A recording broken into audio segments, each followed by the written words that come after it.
मेढक और बैल की कहानी। एक मेढक अपने 3 बच्चों के साथ जंगल में नदी किनारे रहता था। उन चारों की दुनिया जंगल और नदी तक ही सीमित थी। बाहरी दुनिया से उसका कोई वास्ता नहीं था। खाते पीते बड़े आराम और मजे से उसका जीवन कट रहा था। मेढक हष्ट-पुष्ट था। उसके बच्चों के लिए यह दुनिया सबसे विशाल के अजीब था। वह रोज उन्हें अपनी बहादुरी के किस्से सुनाता। उसकी प्रशंसा पाकर फूला नहीं समाता। एक दिन मेढक के तीनों बच्चे घूमते घूमते जंगल के पास स्थित एक गांव में पहुंच गए। वहां उसकी दृष्टि एक खेत में चरते हुए बैल पर पड़ी।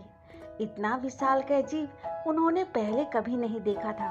वे कुछ डरे, किंतु उसकी विशाल काया को देखते रहे।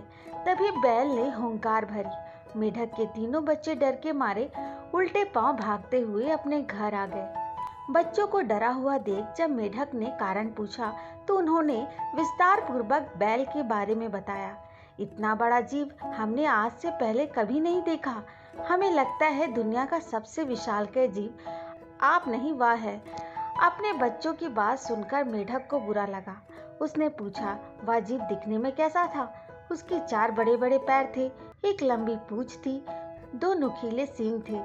शरीर तो इतना बड़ा कि आपका शरीर उसके सामने कुछ भी नहीं।